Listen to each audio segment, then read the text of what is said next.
أفمن يعلم أنما أنزل إليك من ربك الحق كمن هو أعمى إنما يتذكر أولو الألباب الذين يوفون بعهد الله ولا ينقضون الميثاق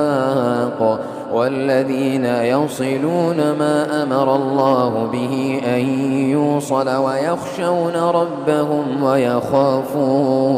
ويخافون سوء الحساب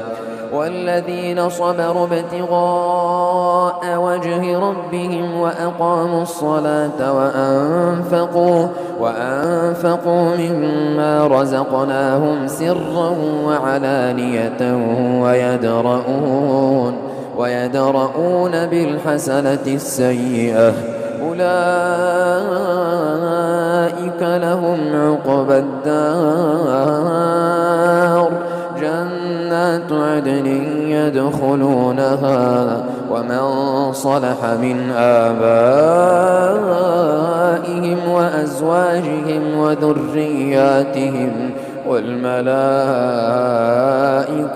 يدخلون عليهم من كل باب سلام عليكم بما صبرتم فنعم عقبى الدار والذين ينقضون عهد الله من بعد ميثاقه ويقطعون ما أمر الله به أن يوصل ويفسدون في الأرض أولئك لهم اللعنة ولهم سوء الدار الله يبسط الرزق لمن يشاء ويقدر وفرحوا بالحياة الدنيا وما الحياة الدنيا في الآخرة إلا متاع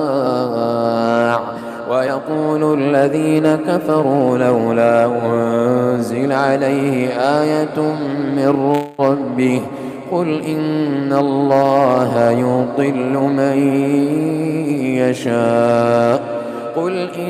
الله يضل من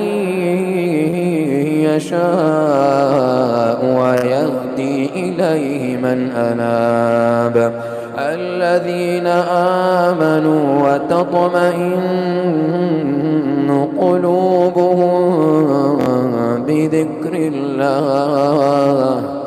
ألا بذكر الله تطمئن القلوب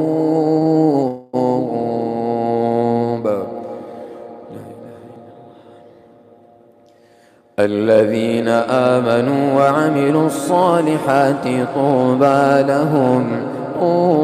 لهم وحسن مآب كذلك أرسلناك في أمة قد خلت من قبلها لتتلو عليهم الذي أوحينا إليك وهم يكفرون بالرحمن قل هو ربي لا إله إلا هو عليه توكلت وإليه متاب ولو أن قرآنا سيرت به الجبال أو قطعت به الأرض أو كلم به الموتى بل لله الأمر جميعا أفلم ييأس الذين آمنوا أن لو يشاء الله لهدى الناس جميعا ولا يزال الذين كفروا تصيبهم بما صنعوا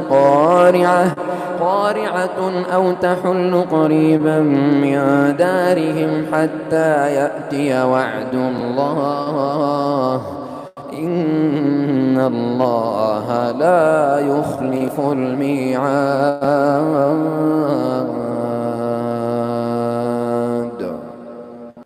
ولقد استهزئ برسل من قبلك فأمليت للذين كفروا ثم أخذتهم فكيف كان عقاب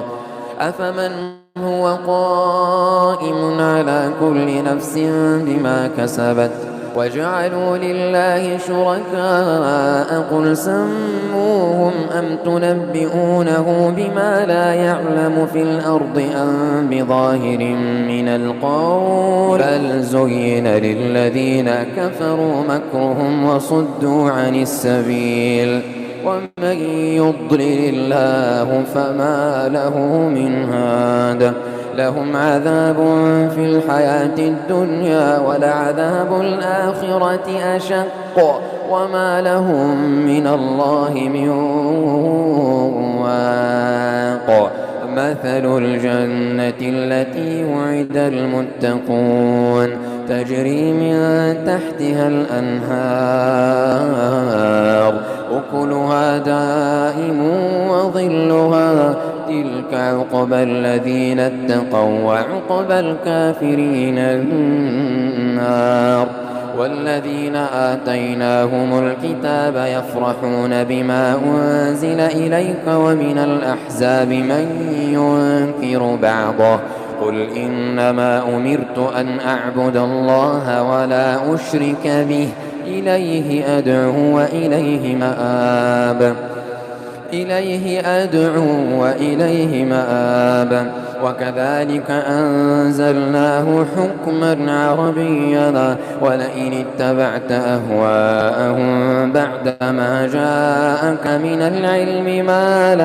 ما لك من الله من ولي ولا واق ولقد أرسلنا رسلا من قبلك وجعلنا لهم أزواجا وذرية وما كان لرسول